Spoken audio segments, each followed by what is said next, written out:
Hello students, हम लोग यहाँ पे पढ़ने वाले हैं aggregate demand and aggregate supply के कॉन्सेप्ट को। ठीक है, तो यहाँ पे क्या क्या टॉपिक आपको इस चैप्टर में पढ़ने होंगे, ध्यान रखिएगा। यहाँ पे कंसेप्ट ऑफ एडी यानी aggregate demand, consumption function, propensity to consume जिसमें एपीसी और एमपीसी के बारे में पढ़ेंगे आप।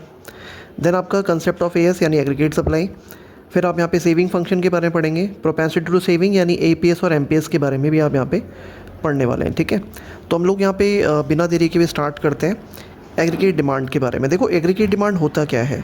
अगर मैं एग्रीगेट डिमांड के बारे में आपको बताऊं, एग्रीगेट डिमांड को आप इस तरह से रिप्रेजेंट कर सकते हो कि एक particular specific period of time में जितना भी हम ओवरऑल गुड्स एंड सर्विसेज पे पैसा स्पेंड करते हैं, खर्च करते हैं, उसके टोटल को, उसके सम को हम क्या बोलते हैं, एग्रीगेट डिमांड। ठीक है, अगर मैं कंपोनेंट्स ऑफ एग्रीगेट डिमांड की बात करूं तो बेसिकली जो एग्रीगेट डिमांड है वो क्लोज इकोनॉमी और ओपन इकोनॉमी, इन दो सिचुएशंस में हम इन्हें डिनोट करते हैं।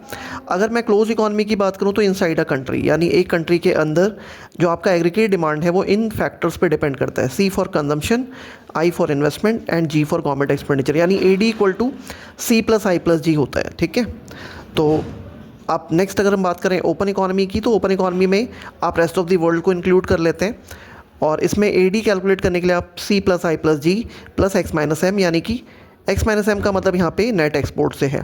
यहाँ पे एक्स का मतलब एक्सपोर्ट और एम का मतलब इंपोर्ट होता है।